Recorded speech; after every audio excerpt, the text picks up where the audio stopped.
Peoples party نے Sindh house پر دھاوے پر اسلام آباد police کی FIR مسترد کر دی ہے۔ PP کے رکن قومی اسمبلی عبدالقادر مندوخیل نے میڈیا سے بات چیت میں نشاندہی کی ہے کہ پولیس نے سرکاری کام میں مداخلت کا قابل ضمانت مقدمہ درج کیا ہے۔ انہوں نے وزیر اعظم اور وفاقی وزراء اور معاون خصوصی کے خلاف دفعہ 109 کے تحت مقدمہ درج کرنے کا مطالبہ بھی کر دیا۔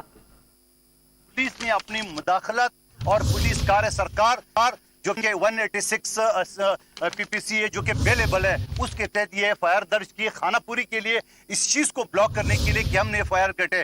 ہم اس پولیس کی، اسلام آباد کی پولیس کی اور ان کی غفلت کی اور ان کی بے ضمیری کا اس FIR کو ہم رد کرتے ہیں۔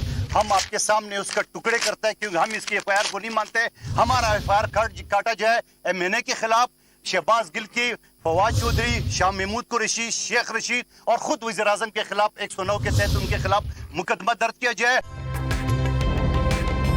تازہ ترین ویڈیوز کے لیے ہمارا YouTube چینل سبسکرائب کر کے بیل آئیکن پریس کریے تاکہ آپ کو ملے ہر اپڈیٹ سب سے پہلے۔